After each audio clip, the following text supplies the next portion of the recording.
지금 그 문재인이라는 대통령이 그 어떤 사람으로 대상화가 가능할까요? 뭐냐면 팔짱 끼고 문재인 잘하나 못하나 따져볼까? 이게 안 돼요. 그런 것 자체가 웃기다. 안 된다고 그게. 그게 아니라 이게 우리 문재인이 해결해야 될 문제가 우리 문제이기 때문에 내 거다. 예, 어떤 건 안타깝고 어떤 건 괴롭고 어떤 건 속상한 거지. 문재인이라는 대통령을 그야말로 대통령 지위를 떨구어 놓고서 잘하냐 못하냐 따지는 거는 이 적어도 촛불을 함께 들었던 사람의 삶의 자세는 아니라고 생각해요. 그랬던 일이 불행히도 노무현 대통령 때 있었던 거죠. 좋은 깨달음이네요. 예, 대통령 만들 때까지 막 박수 쳐놓고 그다음에는 권력자는 우리 같은 사람하고는 차원이 다르니까 당신은 국가의 모든 권력을 쥔 사람이니까 하고는 뭐 따지고 항의하고 뭐 견제하고 그런 거 생각했잖아요. 근데 우리가 지나온 세월을 가만히 생각해 보면 결국 문재인이라는 상징은 우리의 확장이지 별개의 존재가 아니잖아요. 문재인이 이상한 인사, 박성진 같은 사람을 인사하는 것도 내가 내 가슴을 쥐어 뜯을 일이지. 그러니까 우리라고 그룹핑할 수 있는 소위 그걸 전 솔리데리티라고 생각해요. 연대. 연대죠. 공화정의 가장 중요한 가치가 연대예요. 근데 그 연대가 누가 이제 대표가 필요하니까 문모 아저씨를 대표로 만들었지만 사실은 연대감을 갖고 있는 사람들의 지금의 공통 과제가 지금 국정이에요. 그러면 당장 4개월 체험해봐서 알겠지만 모든 게 장애물이잖아요. 장애물 아닌 게 있어요. 모든 게 장애물이잖아요. 그래서 그 장애물이 한 겹 이제 돌파되는 그 과정이 아주 길게 남을 때 스타트 라인을 연 정도가 문재인이에요. 앞으로 5년이 경과하고 또 10년이 경과하고 그보다 더 많은 세월이 지나는 동안에 지나간 문재인의 시절을 기억을 하겠지만 그건 우리의 모습인 거란 말이에요. 떼놓지 말자고. 물론 이제 편의상 필요에 의해서 얘기의 편의상 문재인 대통령의 어떤 정책, 어떤 인사, 어떤 외교 행적에 대해서 평판을 내릴 수 있어요. 근데 속마음은 그렇다는 얘기예요. 마음은 그렇다는 얘기죠. 정치에서 나오는 여러 가지 목소리, 이슈 이런 것들을 바라보는 시각이 완전히 달라지는데요. 작가님 말씀 들으니까. 잘못하고 있어. 잘하고 있어. 잘하고 있어. 여기에 관전하면 안 된다는 거죠. 왜냐면 그게 my fault. 우리 과제니까. 예? 그러네요. 뭐가 잘못되면 내가 내 가슴을 치면서 괴로워하고 안타까워할 일이잖아요. 왜냐하면 제가 이렇게 자신 있게 얘기할 수 있는 이유는 문재인 대통령을 개인적으로 잘 아는 게 아니에요. 그가 살아온 길과 그의 표정과 그의 진정성을 우리는 알잖아요. 그런 마음으로 국정을 하고 있다는 게 틀림없거든요.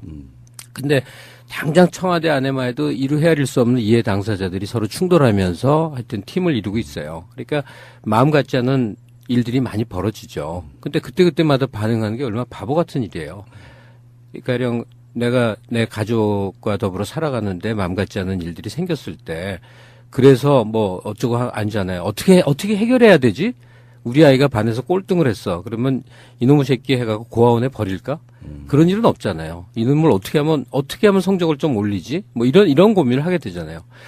우리 마누라가 딴 놈하고 자고 다니는 것 같아. 이럴 때 난 어떻게 참아야 돼? 죽여버릴까? 참을까? 뭐 하여튼 별 생각을 다 할 거 아니에요. 그런 식으로 문재인 대통령을 쳐다보면 일단은 사실 좀 짠하지 않아요? 예? 제가 작가님 바라보듯. 아니 의석 부족 하나만의 요인은 아닌 것 같아. 제일 큰 건 의석 부족에서 이제 빚어지는 거죠.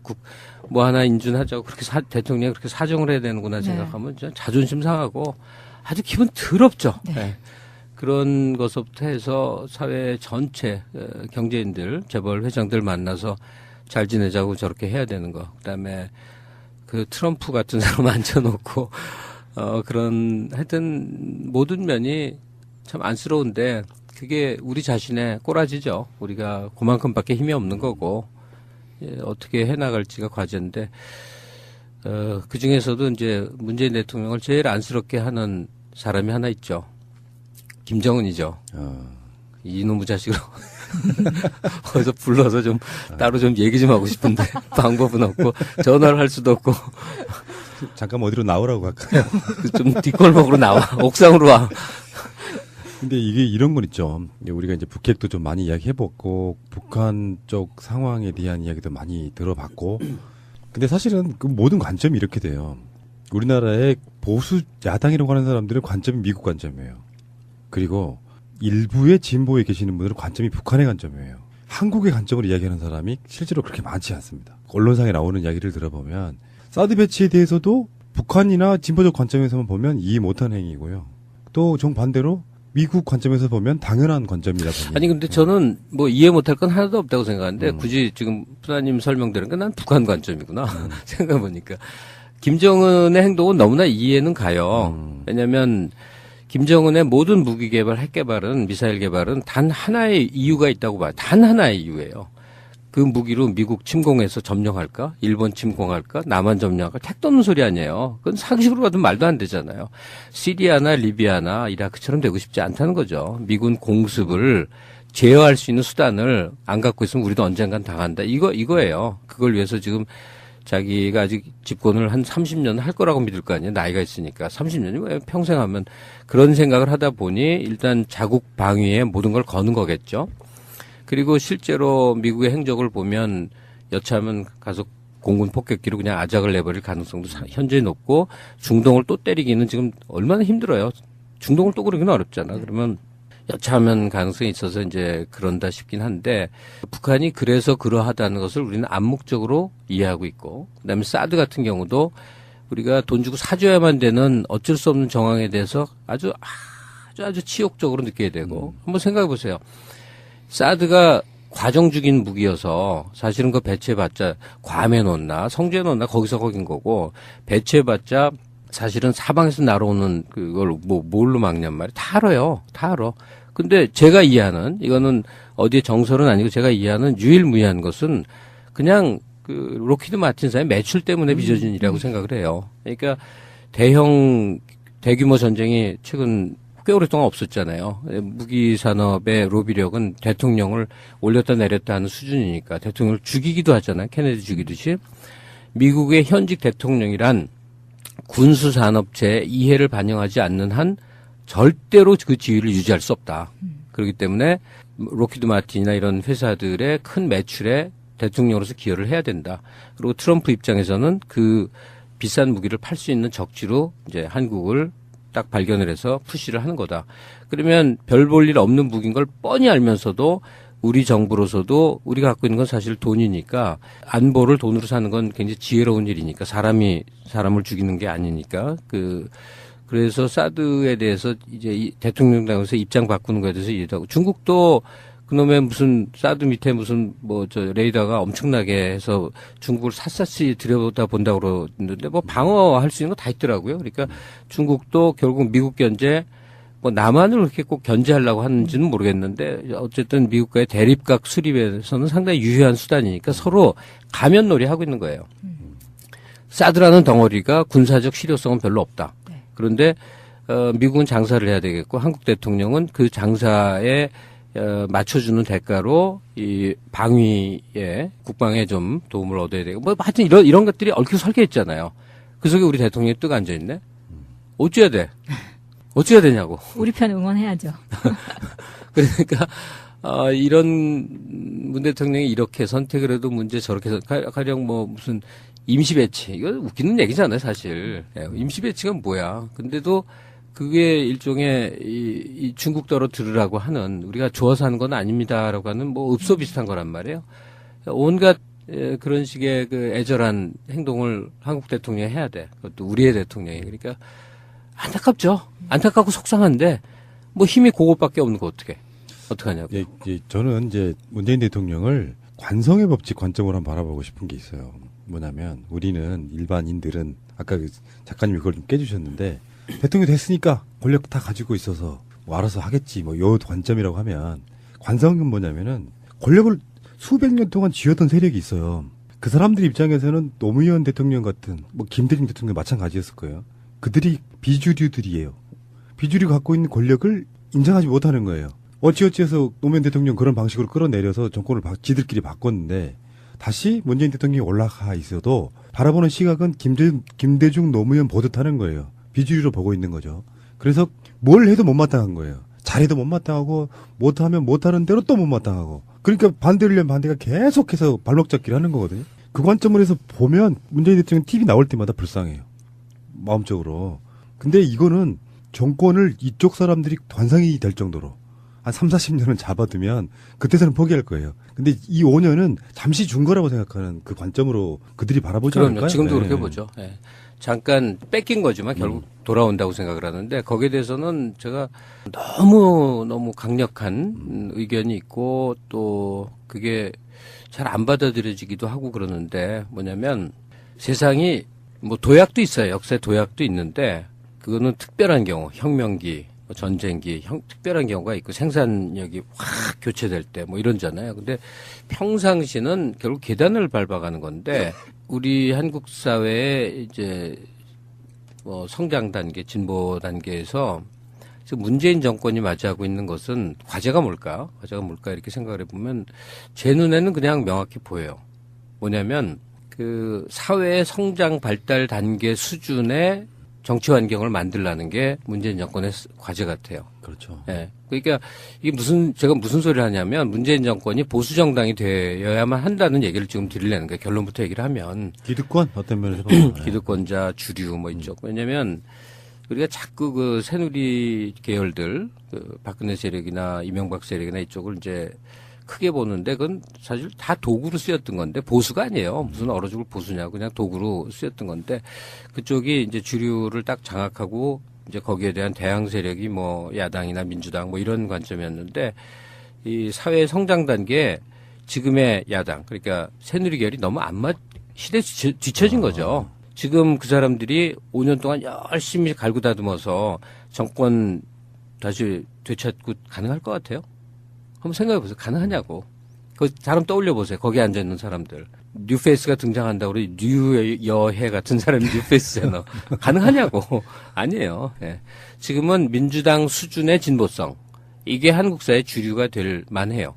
근데 그러려면 민주당이 주류가 돼서 특히 경제계, 학계, 관료사회, 그다음에 언론 쪽, 그다음에 뭐 굉장히 많잖아요. 예. 경찰이나 군인 사회도 있고. 하여튼 이 한국 사회의 상층 주류를 민주당 정도가 점하면 한국 사회는 한 발 더 나간 거예요.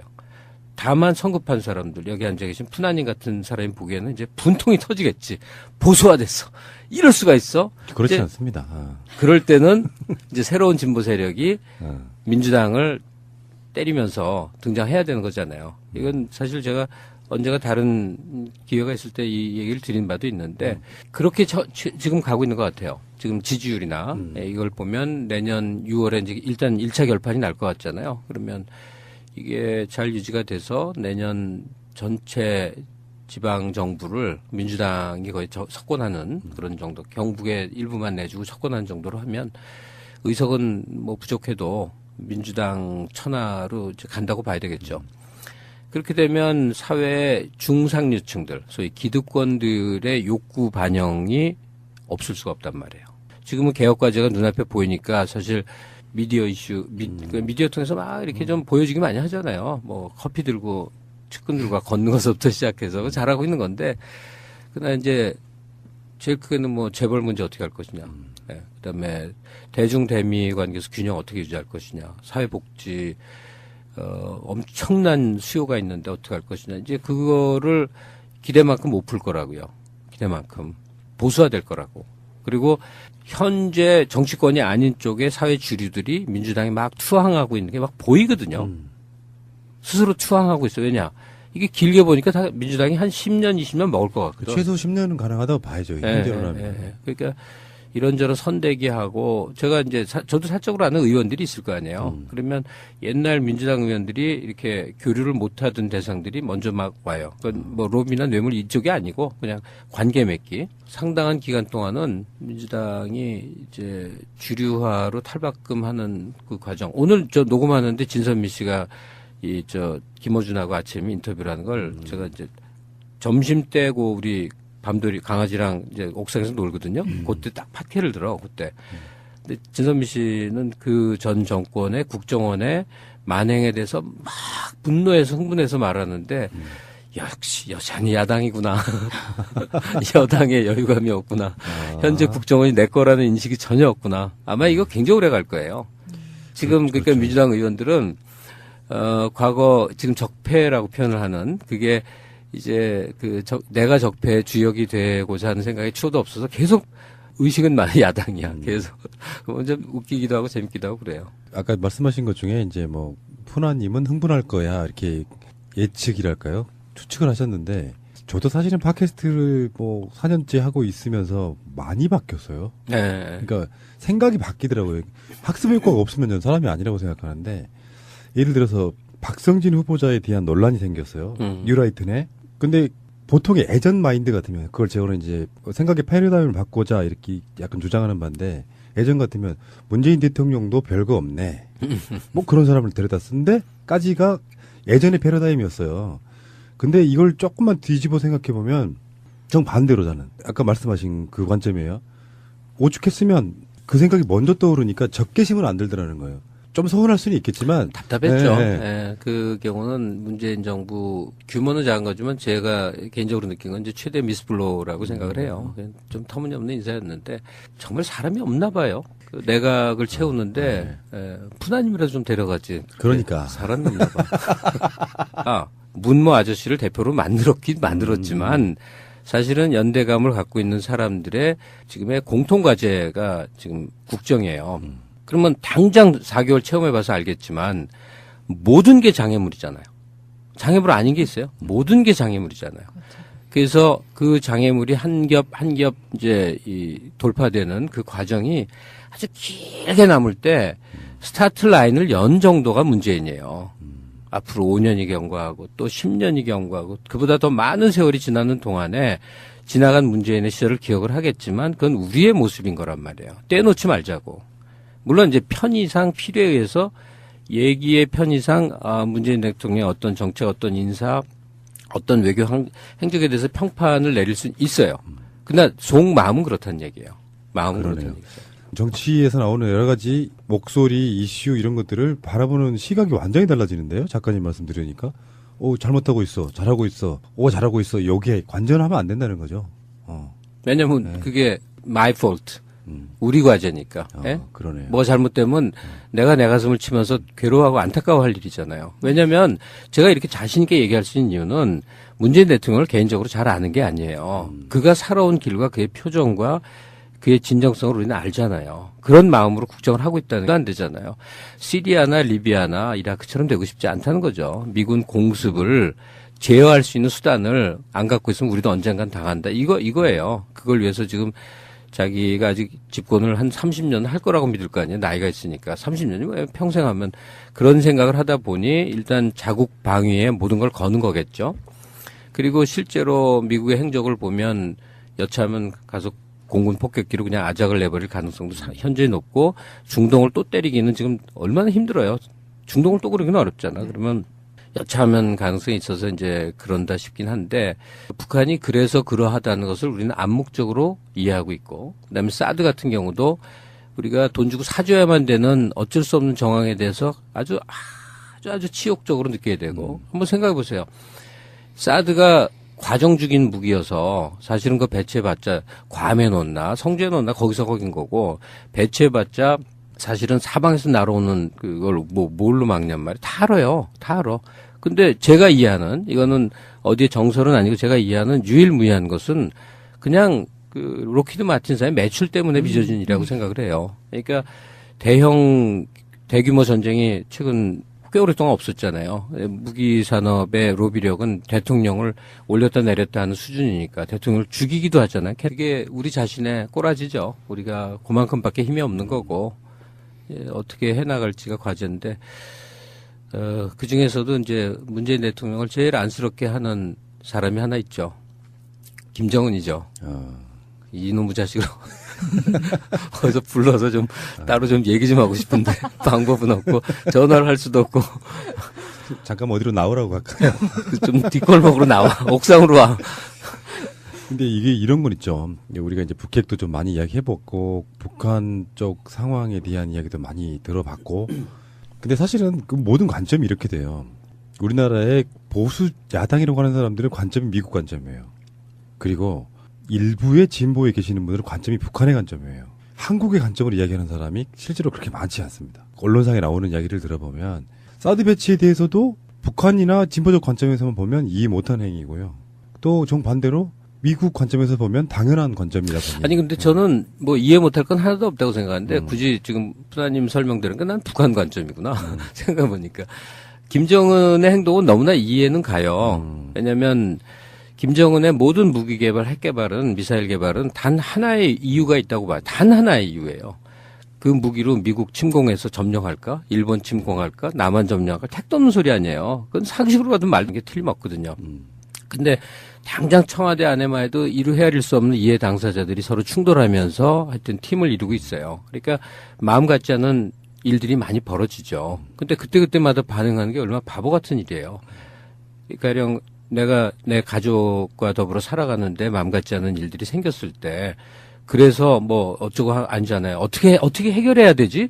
우리 아이가 반에서 꼴등을 했어. 그러면 이놈의 새끼 해가고 고아원에 버릴까? 그런 일은 없잖아요. 이놈을 어떻게 하면 성적을 좀 올리지? 뭐 이런 고민을 하게 되잖아요.